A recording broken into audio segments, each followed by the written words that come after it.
मैं भाई कमलानंद बोल रहा हूँ। मेरी वैसे तो 40-50 किताबें हैं, लेकिन अभी जो आखिरी में किताबें निकली है वो है मार्केटिंग द अनमार्केटेड इंडिया। उसमें एक्सपेंडिचर पर भी है, चुनाव पर भी है, क्लाइमेट इमरजेंसी पर भी है, गवर्नेंस पर भी, अलग अलग 40-40 पन्ने की किताबें। जरूर देखिए। उसको चाहते हैं हिंदी में भी निकले, देखो कब निकलती है हिंदी में, मराठी में। उसमें हमने एक फार्मूला दिया है कि हमको अगर सुधार चाहते हैं तो किसी भी सुधार को ना कुछ मापदंडों पर नापना चाहिए। तो उसमें है 7I 6P 5C। 7I अंग्रेजी में है, लेकिन इसका हिंदी भी हो सकता है। एक है वो सबसे पहले 7I का मतलब है इनोवेटिव होना चाहिए, यानी उसमें कुछ नयापन होना चाहिए। वो इम्प्लीमेंटेबल होना चाहिए, यानी व्यावहारिक होना चाहिए। वो इन्वेस्टिगेटिव होना चाहिए, यानी पहले जो प्रयोग किए उसमें क्या हुआ और अब जो प्रयोग हो रहा है उसमें क्या होगा, इन्वेस्टिगेटिव, उसका परीक्षण योग्य। उसके बाद में वो इन्वेस्टिगेटिव के बाद इन्वेस्टिव होना चाहिए, यानी अगर उसमें पैसा लगाते हैं तो ग्रांट का लगेगा, दान का लगेगा, सरकार का लगेगा, सीड मनी का लगेगा, इक्विटी का लगेगा, ब्याज का लगेगा, उसमें कितना दिन में रिटर्न आएगा, मार्केट कैसा होगा, किस भाव में बिकेगा, ये कई बिंदु आते हैं। तो ये हो गया 7I, इन्वेस्टिव, इंक्लूसिव सबकी भागीदारी वाला होना चाहिए, इनोवेटिव होना चाहिए, इसके बाद इन्वेस्टिव, इन्वेस्टिगेटिव, इंक्लूसिव, इनोवेटिव। तो ऐसे 7-7I है वो।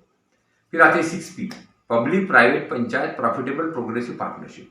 पहले से सारा पब्लिक पब्लिक अलग, प्राइवेट प्राइवेट अलग, फिर उन्होंने जोड़ा, पब्लिक प्राइवेट कर दिया, फिर उसको किया, वो भी भ्रष्टाचार का गढ़ हो गया। हमारा डीएनए ऐसे कि जो भी करेंगे गड़बड़ हो जाता है। तो फिर उपाय है public private panchayat, local body मजबूत है, संवैधानिक है, प्रॉफिटेबल बुरा शब्द नहीं है, उसको पकड़ो, और पार्टनरशिप, यानी आज हमको 1 पैसा मिला कल 2 मिलना चाहिए, कल 4 मिलना चाहिए, प्रोग्रेसिव पैसा मिलना चाहिए। और लास्ट में आता है 6P 5C एंड नहीं 7I 6P 5C। 5C में है कोऑर्डिनेशन, सब कन्वर्जेंस, इकट्ठा नहीं हो रहा, सब अलग अलग अपना चला रहे। कॉस्ट रिडक्शन, चिंता ही नहीं है सरकार में, तो 100 रुपए का काम 1000 रुपए में करो, लुटाओ पैसा। क्यों? ऑडिट करने वाला भी उसी का भाई, सैंक्शन करने वाला भी उसी का भाई, और जब खाएंगे नहीं तो खिलाएंगे क्या।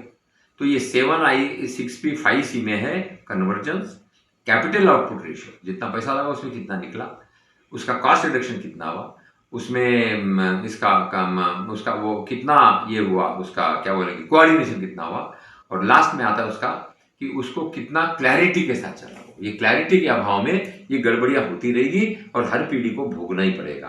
तो ये बहुत जरूरी है कि मापदंड इस पर रखे जाए, और तभी ये मार्केटिंग द अनमार्केटेड होगा। नए नए विचार है, प्रश्न कीजिए, बहुत से नए विचार आएंगे, आपका दिमाग लगाइए। तब तक नहीं मानिए जब तक आपका दिल न माने। लिखो, पूछो, समझो, एनालाइज करो, और फिर उसको व्यवहार में लाओ। एक्शन के बगैर सारा चिंतन बकवास है। मैं जो कुछ बोलता हूं, मैं जहां भी रहा हूं, मैंने चिंतन के साथ एक्शन किया है और सारी किताबों में लिखा है। इसीलिए 40-50 किताब हो गई, इसीलिए 76 साल की उम्र में अपन थोड़ा कॉन्फिडेंस के साथ चुनौती देते हैं कि गाय के साथ अन्याय हुआ, देशी भाषा के साथ अन्याय हुआ, देशी कल्चर के साथ अन्याय हुआ, देशी जीवन शैली के साथ अन्याय हुआ, हर देशी चीज के साथ, चाहे वो पेड़ हो, बीज हो, गाय हो, गोबर हो, अन्याय हुआ है। क्यों? जो हम पर थोपा गया, वो हमारे ही पैसे से हम पर थोपा गया, उसका मैं भी भागीदार हूं, क्योंकि समझा ही नहीं। तो आप समझो, सोचो, दिमाग लगाओ, बहुत उज्जवल भविष्य होगा अगर हम अपना भविष्य खुद बनाएंगे। शुभकामनाएं मेरी, नमस्ते। दिमाग लगाओ, प्रश्न करो।